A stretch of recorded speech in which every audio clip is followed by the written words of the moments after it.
सामने हम देना चाहेंगे। इस परीक्षा में कुल 6,39,900 वैध आवेदन प्राप्त हुए थे। दिनांक 21 और 22 को 3-3 पालियों में परीक्षा का आयोजन किया गया, जिसमें कुल उपस्थिति 3,04,769 रही। झारखंड के सभी 24 जिलों में कुल 823 परीक्षा केंद्रों पर ये परीक्षा आयोजित की गई। इन 823 परीक्षा केंद्रों में कुल 10,917 परीक्षा कक्ष थे, जहां पे परीक्षार्थी बैठे और एग्जाम दिए।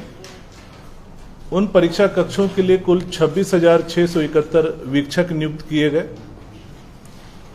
और जिला प्रशासन के द्वारा 824 स्टैटिक दंडाधिकारी, 857 परीक्षा ऑब्जर्वर और 415 गश्ती दल दंडाधिकारी प्रतिनियुक्त किए गए। प्रत्येक जिले में एक एक नोडल पदाधिकारी और बजगीरी प्रभारी भी नियुक्त किए गए। पुरानी परीक्षाओं में जो समस्याएं आई थी उस सबको ध्यान में रखते हुए आयोग ने काफी इस पर विचार किया, मंथन किया और एक एसओपी तैयार किया। ये एग्जाम को कंडक्ट कराया गया। आप सभी को बता दें कि जो प्रश्न पत्र प्राप्त हुए थे, प्रश्न पत्र कई चरणों में सील किए गए थे। सबसे पहले प्रश्न पत्र जहां वो प्रिंट हुए वहीं पर उस पर एक पेपर सील लगा, जिससे कि प्रश्न पत्र को खोलने के पहले उस सील को तोड़ना है। फिर 12-12 प्रश्न पत्रों का गुच्छा बना करके, ग्रुप बना करके उसको एक टैंपर एविडेंट एनवेलप में सील किया गया। इसके पश्चात केंद्रवार, पालीवार उन सभी एनवेलप्स को एक मेटल ट्रंक में रख करके डबल लॉक में सील किया गया। उन दोनों लॉक को फिर पुनः सील किया गया। उसके पश्चात उसके ऊपर एक टेप से पुनः सीलिंग की गई और सभी ट्रंक की जो चाबियां हैं वो एक अलग अलग एनवेलप में सील करके एक अलग की ट्रंक में रखी गई, जिसकी नंबर लॉक बेस्ड की थी। ये सभी ट्रंक जो ये प्रश्न पत्र थे, ये सभी सील्ड कंटेनर्स में प्रत्येक जिला के स्ट्रांग रूम में मंगवाए गए थे और उन सभी के ऊपर जीपीएस लॉक लगा हुआ था कि अगर वो कंटेनर कहीं भी खुलेगा तो कहाँ खुला, कब खुला, उसकी पूरी जानकारी एजेंसी को मिल जाएगी और बाद में जब भी आयोग चाहे वो उसे प्राप्त कर सकता है। जैसे ही ये ट्रंक जो है स्ट्रांग रूम में प्राप्त हुए, वहां पर पहले से स्ट्रांग रूम रेडी थे। सभी जगह लाइव सीसीटीवी कैमरा लगाए गए थे और प्रत्येक स्ट्रांग रूम के लिए एक स्ट्रांग रूम दंडाधिकारी नियुक्त किया गया था जिला के द्वारा। उस कंटेनर को मजिस्ट्रेट के सामने खोला गया और सारे ट्रंक्स को निकाल करके स्ट्रांग रूम में रखा गया। पूरी की वीडियोग्राफी संबंधित मजिस्ट्रेट के द्वारा की गई और उसको बारी बारी वो ईमेल करते गए एग्जाम कंट्रोलर को आयोग में। और उसके बाद जैसे इलेक्शन में ईवीएम सील होता है, वैसे ये सारे मेटल ट्रंक्स को स्ट्रांग रूम में सील कर दिया गया और लाइव सीसीटीवी में लगातार वो ट्रिपल निगरानी में था। एजेंसी की भी निगरानी में था, जिला प्रशासन के भी निगरानी में था और यहाँ हमारा कमांड एंड कंट्रोल सेंटर था, यहाँ से भी हम लाइव इसको निगरानी कर रहे थे। परीक्षा के दिन स्ट्रांग रूम एक नियत समय पर खोला गया, मजिस्ट्रेट के सामने, नोडल पदाधिकारी के सामने। सारे पेट्रोलिंग मजिस्ट्रेट वहां आए। इसके पश्चात सुबह में ही जो हमारा बॉक्स था जिसमें चाबियां रखी हुई थी, जिस पर नंबर लॉक लगा हुआ था, उसका कोड सुबह में 6 बजे एग्जाम कंट्रोलर के द्वारा सभी नोडल पदाधिकारी को दिया गया। तब सुबह 6 बजे वो सारे की बॉक्स खुले और वो चाबियां निकाल करके ट्रंक के साथ पेट्रोलिंग मजिस्ट्रेट को दिया गया सेंटर पे पहुंचाने के लिए। ट्रंक यहां नहीं खोलना था, ये स्पष्ट उनको निर्देश दिया गया था और चाबियां भी सील्ड अवस्था में थी। इसके पश्चात पेट्रोलिंग मजिस्ट्रेट उस ट्रंक को सेंटर सुपरिटेंडेंट के यहां जाकर के उनको सुपुर्द किए चाबियों के सील्ड एनवेलप के साथ। वहां पर भी स्ट्रिक्ट इंस्ट्रक्शन था कि ये मेटल ट्रंक कब और कैसे खुलेंगे। ये सारे मेटल ट्रंक परीक्षा के मात्र आधा घंटा पहले खुल सकते थे और सिर्फ कंट्रोल रूम में खुल सकते थे। और सारे 823 जो हमारे परीक्षा केंद्र थे, सभी के कंट्रोल रूम में लाइव सीसीटीवी लगाई गई थी, जिसकी निगरानी यहां से कंट्रोल रूम से हो रही थी और जिला के कंट्रोल रूम से भी हो रही थी। कंट्रोल रूम में केंद्राधीक्षक, स्टैटिक मजिस्ट्रेट, ऑब्जर्वर और सभी वीक्षक की उपस्थिति में उस ट्रंक को खोलना है। उसके बाद उसके अंदर से सील्ड लिफाफे निकलेंगे। सील्ड लिफाफे सभी वीक्षकों को उनके क्लासरूम वाइज कक्षवार उनको दिया जाएगा और वो स्वयं उसको लेकर जाएंगे। किसी भी प्यून को अलाउड नहीं किया गया और परीक्षा केंद्र में सेंट्रल सुपरिटेंडेंट, ऑब्जर्वर और स्टैटिक मजिस्ट्रेट के अलावा किसी को भी मोबाइल ले जाने की अनुमति नहीं थी। परीक्षा केंद्र के प्रत्येक कमरे में, कॉरिडोर में और मेन गेट पे सीसीटीवी लगाए गए थे और जैमर्स लगाए गए थे। कुल सीसीटीवी की संख्या 15,236 सीसीटीवी कैमरे लगाए गए थे और 9,217 जैमर लगाए गए थे। इसके पश्चात वीक्षक जब वो sealed envelope, tamper evident sealed envelope अपने कक्ष में ले जाते हैं, वहां पर 5 उम्मीदवारों की उपस्थिति में उनसे साइन करा के उनके सामने वो इन्वेलप खोला जाएगा और उसके बाद वो प्रश्न पत्र, वहां पर एक सीरीज है, क्रम है, उसके अनुसार उसको बांटा जाएगा। ये उनको निर्देश था, उसके अनुसार ये कार्य किए। इसके पश्चात परीक्षा समाप्त होने के बाद उसको निर्देश दिया गया था कि वापस वो कंट्रोल रूम में लाएंगे। कंट्रोल रूम में पुनः वो इन्वेलप में सील होगा और वो पुनः फिर एक ट्रंक में वापस सील हो जाएगा और वो सील्ड ट्रंक की अवस्था में वो आयोग में कल और परसों प्राप्त कर लिया गया है। और वो सारे सील्ड ट्रंक, जिसमें कि कैंडिडेट्स के अटेंडेंस शीट और OMR जिसमें उन्होंने अपने उत्तर को भरा है, वो अब हमारे पास प्राप्त हो चुका है। कल से उसको स्कैनर लगा करके हम लोग सीसीटीवी की निगरानी में और मजिस्ट्रेट की निगरानी में उसका इवैल्यूएशन की कार्रवाई शुरू करेंगे। ये थी परीक्षा के बारे में एक ब्रीफ। इसके अतिरिक्त बता दें कि परीक्षा का जो चैलेंज आपसे समझ सकते हैं कि 6,39,900 वैध कैंडिडेट थे, तो प्रश्न पत्र जो छपे हैं उसकी संख्या का आप अनुमान लगा सकते हैं, गुना 3, क्योंकि 3 पालियों में प्रश्न पत्र दिए गए थे। कुल 20 लाख प्रश्न पत्र छपे थे और प्रत्येक प्रश्न पत्र में 10 पन्ने थे। कुल 2 करोड़ पन्नों की छपाई हुई थी और ये पूरा सिक्योरिटी प्रेस में एक सीमित अवधि में किया गया है। और कहाँ हुआ, किसने किया, ये पूरा सीक्रेट है। इसके अतिरिक्त कुछ भ्रांतियां हैं जो बच्चों के द्वारा आयोग के समक्ष लाई गई। जैसे एक शिकायत आई, कुछ बच्चों ने कहा कि जो OMR में जो एक सीरियल नंबर प्रिंट होता है और क्वेश्चन बुकलेट में एक सीरियल नंबर प्रिंट होता है, वो मैच नहीं कर रहा है, इसलिए उन्हें शंका था कि कुछ गड़बड़ी है, वो एग्जाम नहीं देना चाहते हैं। तो उन सबको स्पष्ट किया गया कि OMR पे जो सीरियल नंबर होता है और बुकलेट पे जो सीरियल नंबर होता है, वो सीरियल नंबर हम लोग इसलिए प्रिंट करते हैं ताकि हमें पूरे प्रिंटेड मटेरियल का लॉग ट्रेल हमारे पास हो, एक ऑडिट पर्पस के लिए, कि किस सीरियल नंबर से किस सीरियल नंबर OMR किस जिले के किस सेंटर के किस कक्षा में गया है, या किस सीरियल नंबर का बुकलेट किस जिले के किस सेंटर के किस कक्षा में गया। ये हमारे ऑडिट ट्रेल के लिए है। पर इन दोनों का मिलान होने का कोई ऐसी आवश्यकता नहीं, उससे उनके इवैल्यूएशन पे कोई फर्क नहीं पड़ता है। ये हमारी जानकारी के लिए, हमारे इंटेलिजेंस के लिए कि कल को कोई कदाचार होगा तो हम अपने लॉग ट्रेल से मिला लेंगे कि इसमें कोई गड़बड़ी हुई है। उसका आपस से मिलना कोई आवश्यक नहीं है, उसके लिए उनको कोई डरने और संदेह की बात नहीं है। उन्होंने अपने OMR में जो रोल नंबर, जो बुकलेट संख्या, जो सीरीज डाली है, जो सब्जेक्ट कोड डाला है, उसी के अनुसार इवैल्यूएशन होगा। इसके पश्चात हमारे पास ये भी व्यवस्था है, अभी कुछ बच्चों के हमारे पास आवेदन आ रहे हैं कि हमने सीरियल नंबर जो है B की जगह C भर दिया गलती से, या हमने रोल नंबर भरने में एक बबल हमारा छूट गया, या सब्जेक्ट कोड हमने 01 की जगह 03 भर दिया, तो कृपया इसका ध्यान रखें। तो ये मैं आप सबको आश्वस्त करना चाहता हूं, उन बच्चों को आश्वस्त करना चाहता हूं कि इस बार जब हम लोगों ने प्रिंटिंग कराई, प्रत्येक प्रश्न पत्र की डिजिटल कोडिंग की गई है। ये पहली बार आयोग में हुआ है। हर प्रश्न पत्र पर एक QR कोड है, उस प्रश्न पत्र को हम ट्रेल कर सकते हैं कि ये किस सेंटर पे गया था और किस बच्चे ने लिखा है, और ये सारा डेटा हमारे पास है। तो निश्चिंत रहें, अगर उन्होंने गलती की भी है तो हमारे पास वो सॉफ्टवेयर है कि हम उसको सुधार सकते हैं कि वो सही रोल नंबर हो, सही सब्जेक्ट कोड हो या सही सीरियल नंबर हो। उनको कोई घबराने की जरूरत नहीं। आवेदन हमारे पास आ भी रहे हैं, वो आवेदन नहीं भी देंगे तब भी हमको उसको शुद्ध करने की हमारे पास पूरी सॉफ्टवेयर व्यवस्था है। हर प्रश्न पत्र की एक डिजिटल कोडिंग की गई, आपको हम लोग सैंपल भी दिखाएंगे।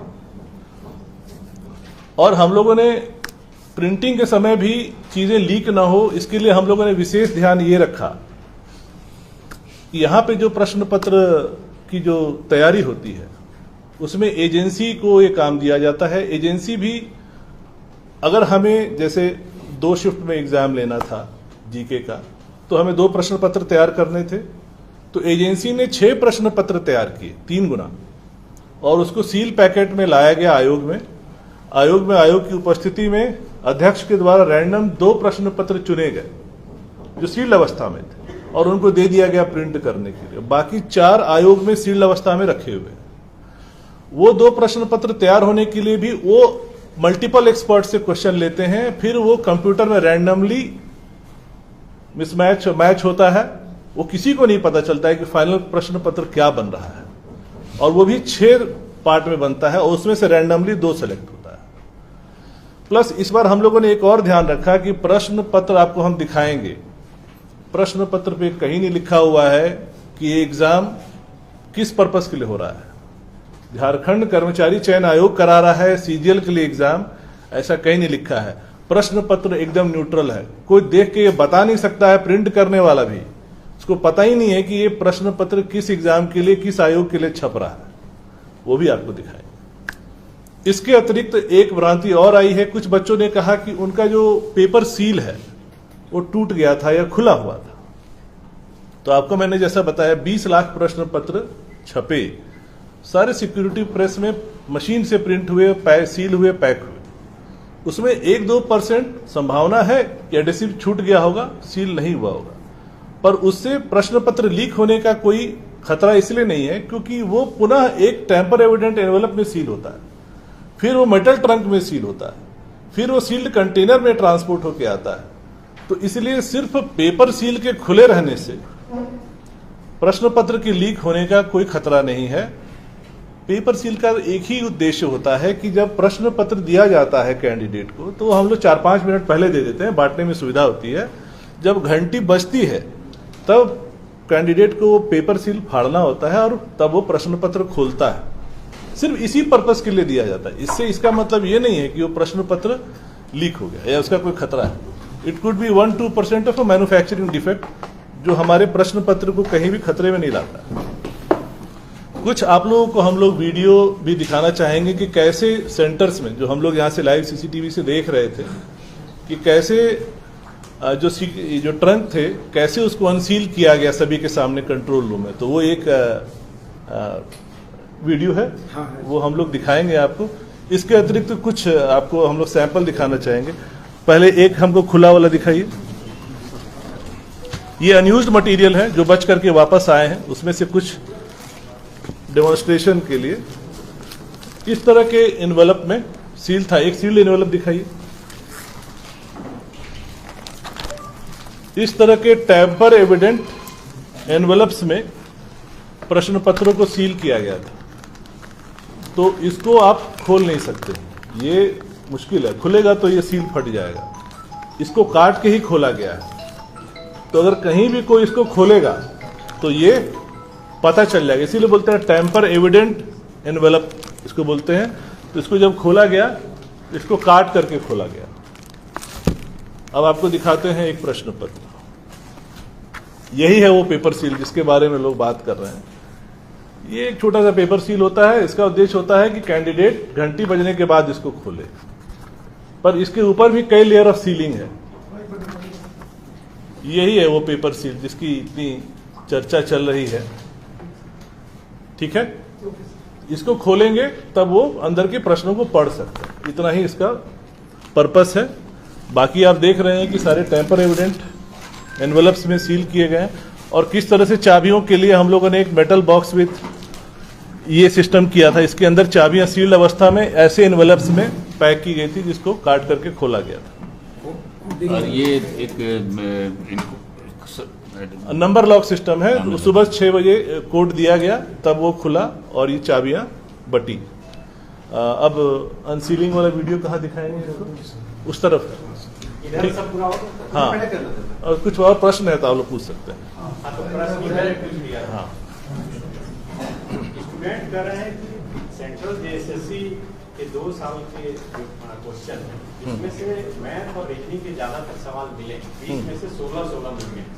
आपका जो आयोग का जो एक्सप्रेशन ऑफ इंटरेस्ट है उसमें है कि अगर किसी भी परीक्षा से प्रश्न पत्र मिल जाते हैं तो वो पेपर कैंसिल हो जाएगा, और आयोग ने पहले ऐसा किया नहीं।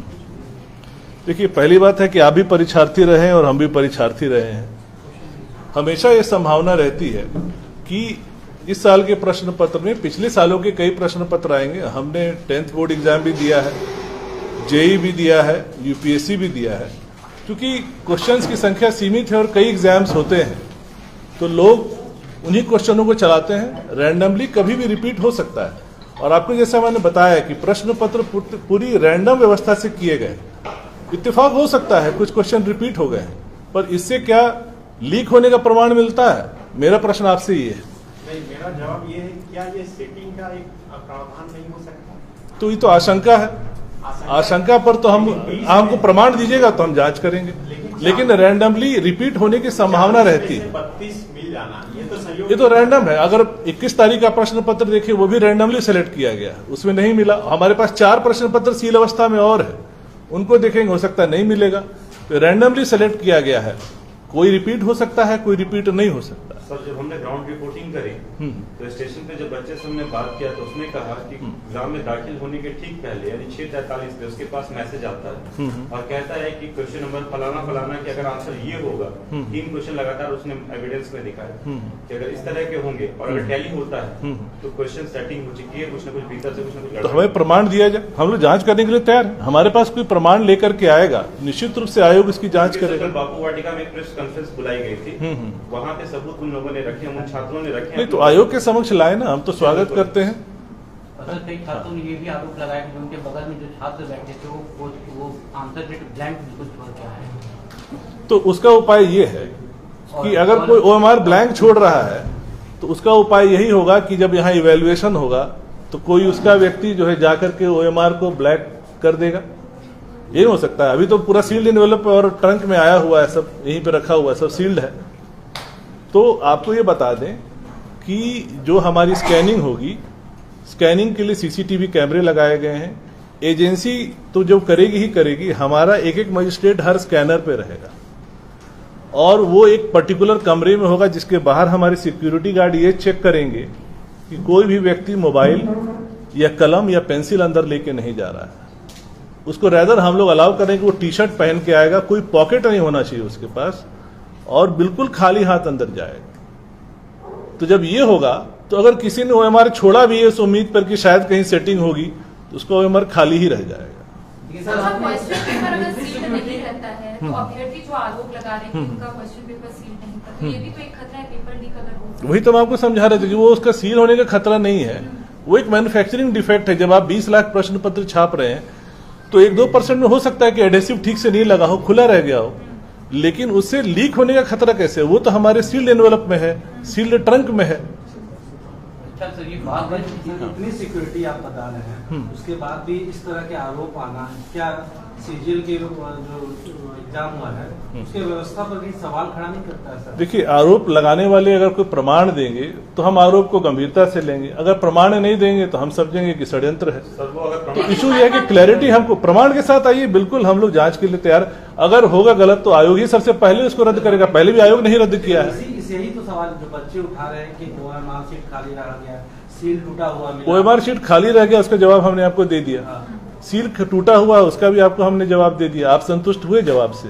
प्रशांत जी, 28 जनवरी को ये परीक्षा हुई थी, 28 जनवरी को उसी तरह उस दिन भी इसी तरह के एलिगेशन लगे, आयोग ने तुरंत संज्ञान लिया, तुरंत आप लोगों ने डिसीजन लिया, तुरंत एफआईआर हुआ, फिर आप लोगों ने पूरे एग्जामिनेशन को रद्द करने की दिशा में बिल्कुल उसका प्रमाण मिले हमें। उसी डायरेक्शन में बढ़ने के फिर कुछ गुंजाइश बनती हुई नजर अभी तक तो हमारे पास ऐसे कोई पुख्ता प्रमाण नहीं मिले हैं, कोई सामने नहीं आया है जिसके आधार पर हम ये निर्णय ले सकते। सर, भविष्य में जैसे छात्र लेकर के आते हैं प्रमाण, क्योंकि जिस तरह से कल उन्होंने सबूत प्रस्तुत किए थे, दिखा रहे थे वो मीडिया को प्रेस कॉन्फ्रेंस में अपने, अगर वो आते हैं तो उसका स्वागत, उनका स्वागत। बिल्कुल उनका स्वागत है और हम लोग एकदम जांच करेंगे। हम लोग देखिए, आयोग का ध्येय क्या है कि जो बच्चा मेरिटोरियस है, जो मेहनत किया है, उसको उसका फल मिलना चाहिए।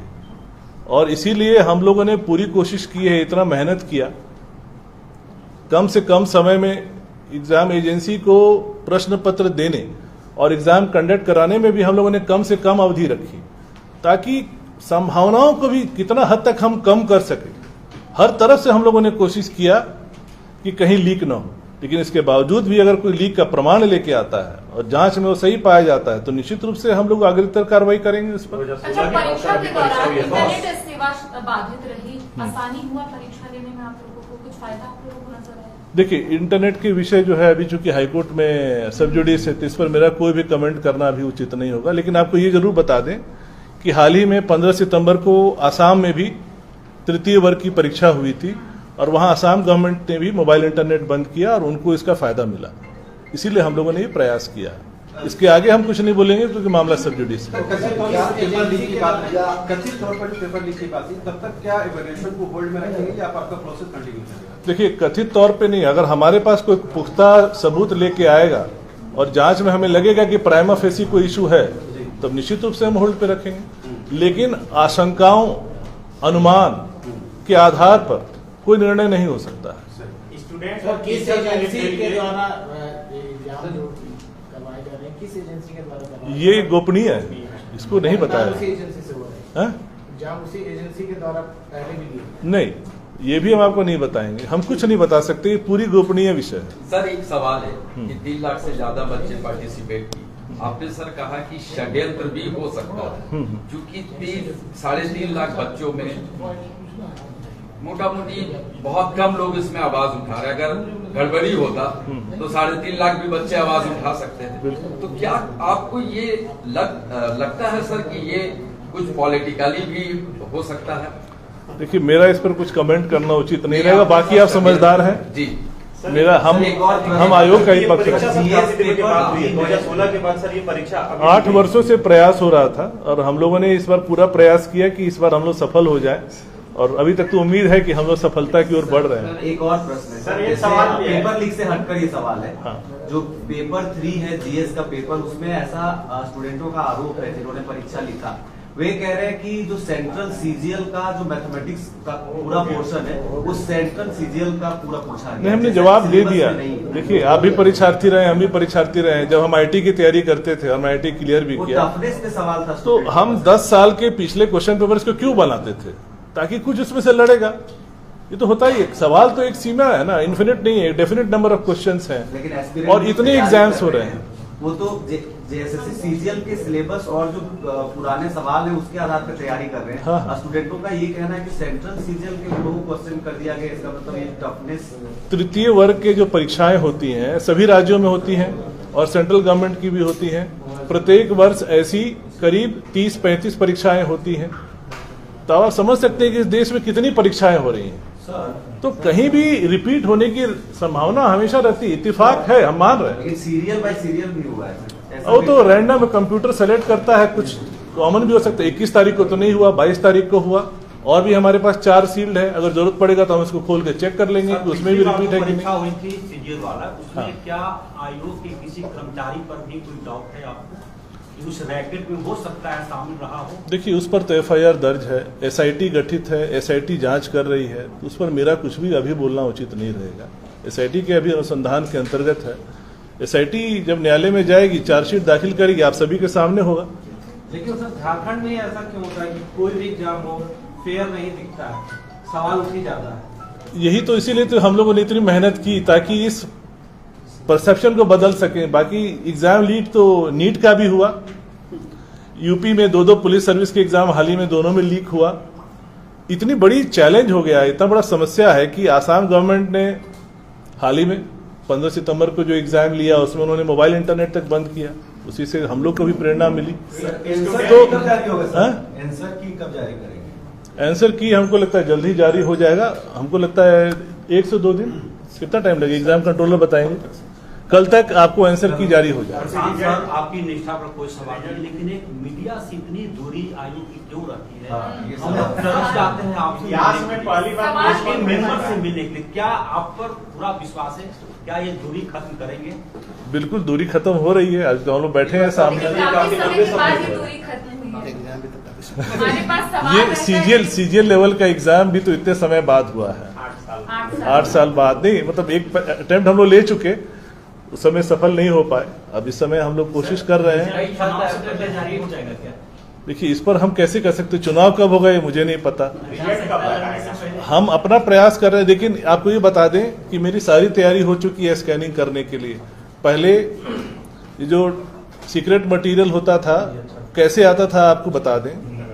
पहले वो डिस्ट्रिक्ट स्ट्रांग रूम में जाता था, फिर वो रांची के स्ट्रांग रूम में जाता था, वहाँ पड़ा रहता था, फिर वो एजेंसी ले जाती थी, फिर स्कैन करती थी। हम लोग हर कदम पे एसओपी में ध्यान रखे हैं कि कहीं से भी कोई गुंजाइश नहीं छोड़े, क्योंकि हमारा जो वीकेस्ट लिंक होगा वो जो माफिया है वहीं अटैक करेगा। इसलिए कहीं कोई वीक लिंक हम लोग नहीं छोड़ रहे हैं। सारे प्रश्न जो ओएमआर शीट है वो सारे सील्ड अवस्था में लाए गए हैं ट्रंक में, और ये ऊपर अभी हमारे इसी कार्यालय के ऊपर तीसरे तल पर रखे हुए हैं।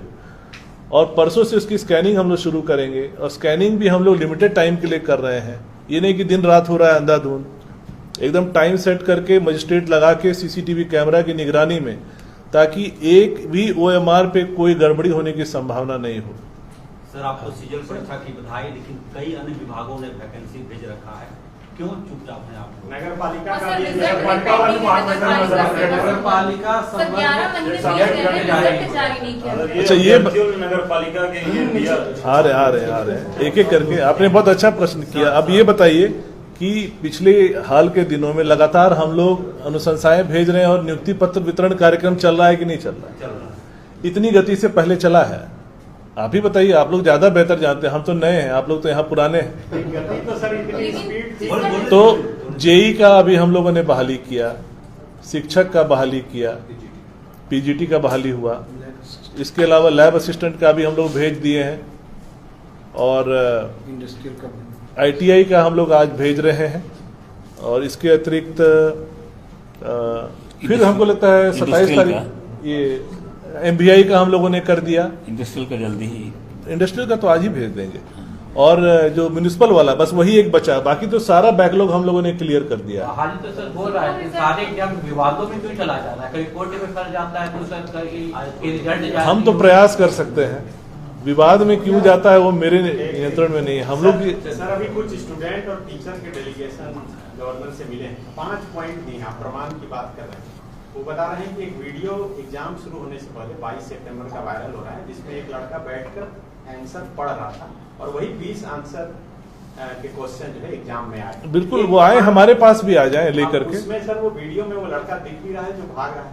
दूसरा प्रमाण ये कि एक और सेंटर पर एक स्टूडेंट बैठ के फोन से नोट कर रहा था, उसे फोन से कोई बता रहा था, जो लड़का सुना वो भी सामने है, तो ऐसे में पूछताछ हो सकती है। एक और पॉइंट है इसमें, ये हजारीबाग का एक सेंटर है, जांच करेंगे। हर सेंटर पे हमारे मजिस्ट्रेट थे, सेंटर सुपरिटेंडेंट थे, सीसीटीवी है, जांच हो जाएगी। क्योंकि हम लोगों ने इतने ऑडिट ट्रेल्स बना के रखे हैं कि कहीं कोई गड़बड़ी करेगा तो पकड़ में आ जाएगा।